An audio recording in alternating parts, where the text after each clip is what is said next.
বিভিন্ন রকম চপের রেসিপি এর আগে আমি আপনাদের অলরেডি করে দেখিয়েছি, কিন্তু আজকে আমি আপনাদের বানিয়ে দেখাবো খুবই সহজ পদ্ধতিতে সোয়াবিন দিয়ে চপ, যেটা বানানো দেখবেন খুবই সহজ আর একদম সব ঘরোয়া উপকরণ দিয়ে বানিয়ে নেওয়া যায়। যদি মনে হয় এটা আপনারা ইভিনিং স্ন্যাক্সের চায়ের সাথে সার্ভ করে নেবেন, তাহলে 10 থেকে 15 মিনিটের মধ্যে এটা কিন্তু আপনারা বানিয়ে রেডি করে নিতে পারবেন। আর ভিডিওটা দেখলেই বুঝতে পারবেন এটা বানানো কতটা সিম্পল। তাহলে চলুন আর দেরি না করে রেসিপিটা শুরু করা যাক।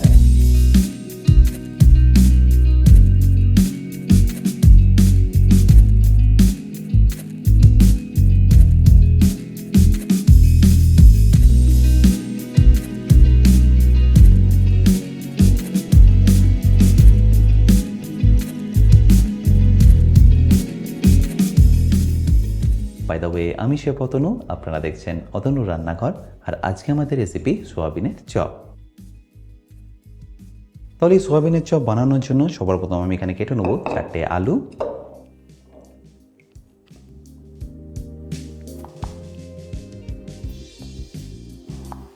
আলুগুলো আমি এখানে একটু ছোট সাইজেরই কেটে নিচ্ছি, যাতে তাড়াতাড়ি বয়েল হয়ে যায়।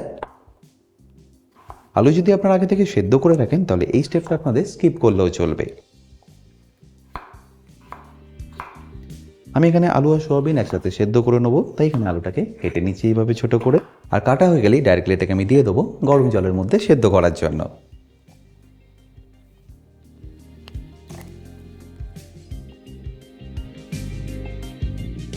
আর সেদ্ধ করার জন্য জল আমি আগে থেকেই গরম করে রেখেছি, যার মধ্যে আলুগুলো দিয়ে দেওয়ার পর আমি দিয়ে দেবো এর মধ্যে পরিমাণ মতো নুন। এবার ওয়েট করবো আলুটা 60% মতো সেদ্ধ হয়ে যাবার, আর সেদ্ধ হয়ে গেলে অ্যাড করে দেবো সোয়াবিনটা। আচ্ছা, আবারও বলছি, আপনারা যদি এই দুটো আলাদা আলাদা করে নিতে চান তাহলে সেটাও করে নিতে পারেন, তাতে রেসিপির টেস্টের কোনো ডিফারেন্স হবে না। আচ্ছা, এখানে বলে রাখি, আপনারা যারা অতনু রান্নাঘরে ইউটেন্সিলগুলো কিনে নিতে চাইছেন, লিঙ্ক আমি ডেসক্রিপশন বক্সে দিয়ে রেখেছি। অ্যামাজন থেকে সেটা আপনারা ইজিলি কিনে নিতে পারবেন। এবার আলুটা এখানে মোটামুটি 50 to 60% মতো সেদ্ধ হয়ে গেছে, দেখুন। এবার আমি এখানে অ্যাড করে দেবো সোয়াবিনটা। আমি এখানে 300 গ্রাম মতো সোয়াবিন ব্যবহার করলাম, যেটাকে একবার ভালো করে মিশিয়ে আলুর সাথে ভালো করে সেদ্ধ করে নেবো। আর এটা সেদ্ধ করতে খুব বেশিক্ষণ লাগবে না, 3 থেকে 4 মিনিটের মধ্যেই দেখবেন এটা পারফেক্টলি কুক হয়ে যাবে।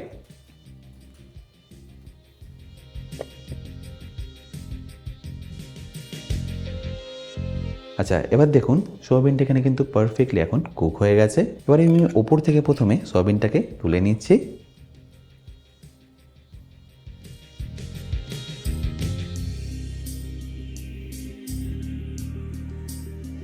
দেখতেই পাচ্ছেন একদম উপর থেকে এটা কিন্তু তুলে নেওয়া যাচ্ছে। আর এটা আমি এই কারণেই একসাথে সেদ্ধ করে নিলাম, যাতে আপনাদের গ্যাসটাও একটু বাঁচে আর দুটোই একই টাইমে হয়ে যায়। এবার সোয়াবিনটা তুলে নেওয়ার পরে আমি এখানে আলুটাকেও তুলে নিচ্ছি।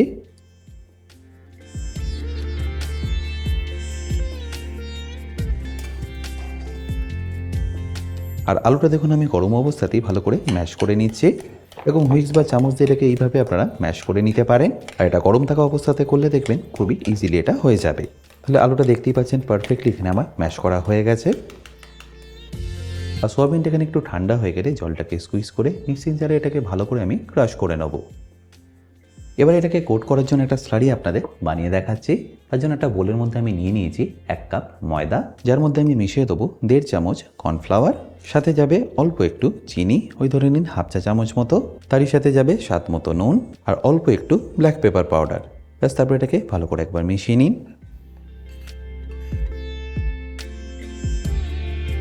আর ভালো করে মেশানো হয়ে গেলে অল্প অল্প করে জল দিয়ে এটা একটা স্লারি বানিয়ে নিন।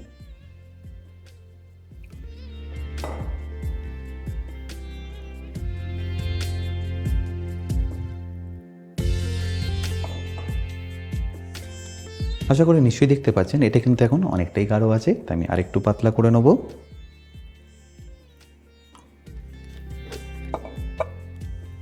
আশা করি টেক্সচারটা আপনারা নিশ্চয়ই বুঝতে পারছেন আপনাদের ঠিক কীরকম রাখতে হবে।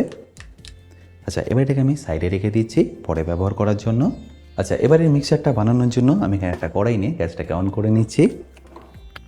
আর কড়াইটা গরম হয়ে গেলে আমি তাতে দিয়ে দিচ্ছি সাদা তেল। খুব বেশি তেল লাগবে না, 4 থেকে 5 চা চামচ নিয়ে নিলেই হবে। আর তেলটা একটু গরম হয়ে গেলে আমি এখানে দিয়ে দেবো 1 চা চামচ গোটা জিরে, আর তারই সাথে হাফ চা চামচ মৌরি। তারপর এটাকে একবার ভালো করে মিশিয়ে নিই। দিয়ে দিচ্ছি এখানে রসুন কুচি। আমি এখানে 2 চা চামচ রসুন কুচি আর 1 চা চামচ আদা কুচি ব্যবহার করলাম, যেটাকে দিয়ে একবার ভালো করে ভেজে নিয়ে দিয়ে দিচ্ছি এখানে পেঁয়াজ কুচি। দেখুন এখানে রসুন আর আদাটা কিন্তু পারফেক্টলি ভাজা হয়ে গেছে, তাই এখানে পেঁয়াজ কুচিটাও অ্যাড করে দিলাম।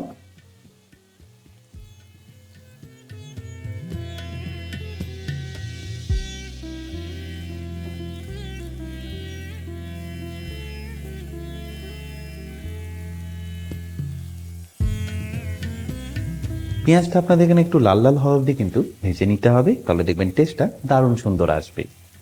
আশা করি নিশ্চয়ই দেখতে পাচ্ছেন পেঁয়াজের কালারটা কিন্তু আগের থেকে বেশ অনেকটা এখন চেঞ্জ হয়ে গেছে। ব্যাস এই স্টেজে আমি এখানে দিয়ে দিচ্ছি লঙ্কা কুচি। আপনারা যেরকম ঝাল খেতে পছন্দ করবেন সেই অনুযায়ী এখানে দিয়ে দেবেন। পেঁয়াজটা দেখুন এখানে এখন পারফেক্টলি কিন্তু ভাজা হয়ে গেছে। এই সময় আমি ফ্লেমটাকে একদম লো করে দেবো আর দিয়ে দেবো এর মধ্যে কিছু মশলা। মশলার মধ্যে প্রথমেই দিয়ে দিচ্ছি 1 চা চামচ কাশ্মীরি লঙ্কার গুঁড়ো, সাথে যাবে ছোটো চামচের হাফ চা চামচ হলুদ গুঁড়ো। টেস্টটা বাড়িয়ে নেওয়ার জন্য আমি এখানে দিয়ে দিচ্ছি 1 চা চামচ ধনে গুঁড়ো। এছাড়াও যাবে স্বাদ মতো নুন, অল্প একটু চিনি। ব্যাস তারপর এটাকে ভালো করে একবার মিশিয়ে নিন। আর ভালো করে মেশানো হয়ে গেলে দিয়ে দিন এখানে সোয়াবিনটা নিশ্চয়ই দেখতে পাচ্ছেন আমি এখানে কীরকম ক্রাশ করে নিয়েছি। আর তারই সাথে ম্যাশ করে রাখা আলুটা আমি এখানে অ্যাড করে দেবো।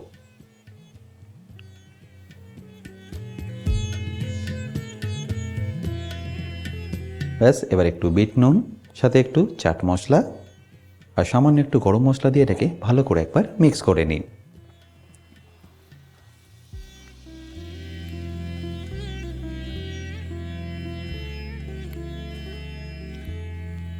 আচ্ছা, এই মিক্সচারটা যদি আপনারা সর্ষের তেলে বানাতে চান সেটাও কিন্তু বানিয়ে নিতে পারেন, তাতে দেখবেন টেস্টটা আরও ভালো আসবে।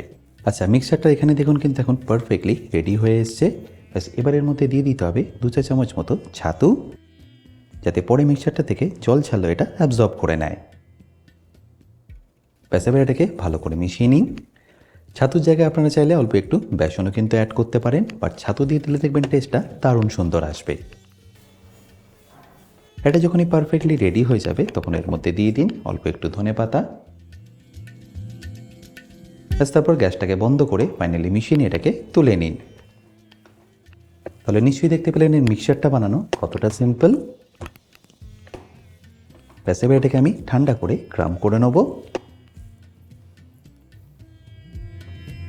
আচ্ছা, এবার আমি আপনাদের একটা একটা করে চপ বানিয়েও দেখাচ্ছি। খুব বেশি বড় সাইজের করার দরকার নেই, এরকম মিডিয়াম সাইজের করলেই হবে। ব্যাস এবার এটাকে হাতের তালুতে এইভাবে ঘুরিয়ে নিয়ে হালকা একটু চ্যাপটা করে নিন এইভাবে।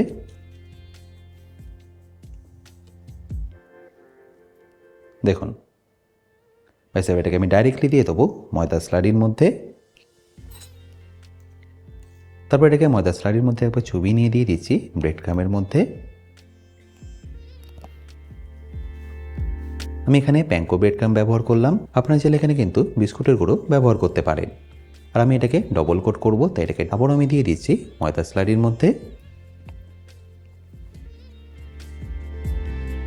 তারপর আবার একবার ভালো করে কোট করে আমি ক্রাম করে নিচ্ছি।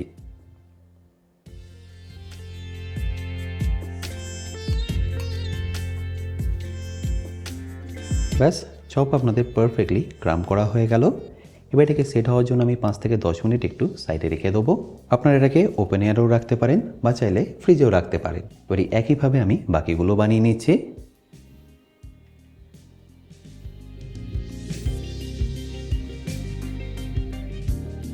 আশা করি নিশ্চয়ই বুঝতে পারছেন এটা বানানো কতটা সিম্পল। একই রকম চপা সিঙ্গারা না খেয়ে এই রেসিপিটা একবার বানিয়ে দেখতে পারেন, খেতে কিন্তু অসাধারণ হয়।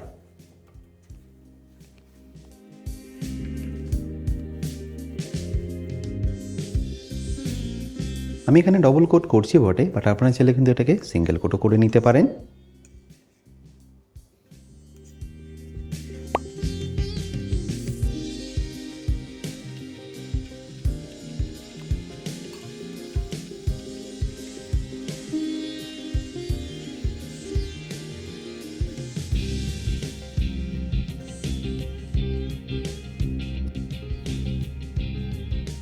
তাহলে নিশ্চয়ই দেখতে পাচ্ছেন এখানে আমার সবকটা কিন্তু রেডি হয়ে গেল। এবার এটাকে আমি রেস্টিংয়ে রেখে দিচ্ছি। আচ্ছা, এখানে বলে রাখি, আপনারা যারা এখনও আমার অতনু রান্নাঘরের অ্যাডভান্স কুকিং কোর্সটা নেননি তারা নিয়ে নিতে পারেন আমার নিজস্ব ওয়েবসাইট www.otonurannakar.com থেকে। এই কোর্সটা মেনলি রেস্টুরেন্ট স্টাইল খাবারের ওপর। রেস্টুরেন্টে কি গ্রেভি বা কী সস বানিয়ে রাখে যার জন্য আপনাদের 10 থেকে 15 মিনিটের মধ্যেই এই খাবারটা পরিবেশন করতে পারে, সেই সব কিছু আমি শিখেছি এই অ্যাডভান্স কুকিং কোর্সে। এই কোর্সের লিঙ্ক আমি যদিও ডিসক্রিপশন বক্সে দিয়ে রেখেছি, তাও বলে রাখি কিন্তু যদি আপনাদের কোনো রকম অসুবিধা হয় আমার সাথে এই হেল্পলাইনে যোগাযোগ করতে পারেন। আর ভাজার আগে তেলটাও দেখুন এখানে আমি ভালো করে গরম করে নিয়েছি। আচ্ছা, 10 থেকে 15 মিনিট রেস্টিংয়ে রাখার পরে এটাকে আমি ফ্রাই করে নিচ্ছি। বাট আপনাদের যদি মনে হয় রেস্টিংয়ে রাখবেন না, সেক্ষেত্রে ক্রাম করার পরে এটাকে ফ্রাই করে নিতে পারেন। মিডিয়াম টু হাই ফ্লেমে এটাকে ভালো করে ফ্রাই করে নিন। আর এটাকে পারলে আপনারা ব্যাচ ওয়াইজই ফ্রাই করে নিতে পারেন। ভেতরে সোয়াবিনটা অলরেডি কুক আছে, তাই খুব বেশিক্ষণ এটাকে আপনাদের কুক করতে লাগবে না বা ভাজতে লাগবে না। জাস্ট কালারটা ভালো করে আসলেই আর ক্রিস্পি হয়ে গেলে এটাকে আপনারা তুলে নিতে পারেন। আশা করি নিশ্চয়ই দেখতে পাচ্ছেন এর কালারটা কিন্তু আস্তে আস্তে অলরেডি আসা শুরু করে দিয়েছে। দেখতেই পাচ্ছেন কত সুন্দরভাবে কালারটা চলে এসছে। ব্যাস, এবার এটাকে তুলে নিন। আর ভাজার সাথে সাথেই নামিয়ে এর মধ্যে আপনারা দিয়ে দিন অল্প একটু বিট নুন। এবার একইভাবে আমি বাকিগুলোকেও ফ্রাই করে নিচ্ছি।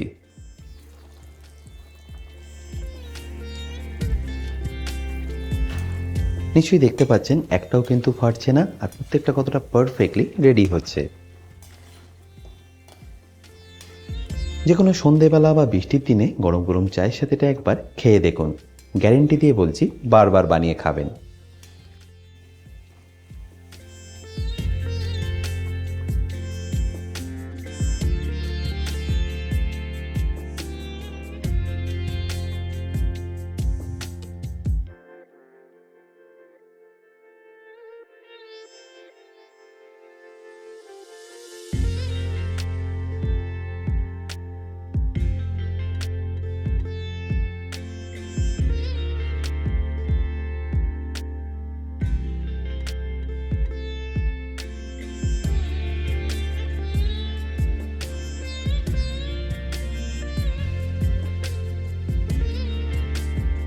আশা করি সম্পূর্ণ রেসিপিটা আপনাদের নিশ্চয়ই ভালো লেগেছে। আর যদি ভালো লেগে থাকে অতি অবশ্যই কিন্তু আমাকে কমেন্টে জানাতে ভুলবেন না। বাই দ্য ওয়ে, আমি শেফ অতনু, আপনারা দেখছিলেন অতনুর রান্নাঘর। দেখা হচ্ছে আপনাদের সাথে একটা নতুন রেসিপি নিয়ে নেক্সট এপিসোডে। ভালো থাকবেন, সুস্থ থাকবেন। দেখুন এটা ওপর থেকে কতটা ক্রাঞ্চি, আর তারই সাথে ভেতরটা দেখুন কতটা ময়েস্ট।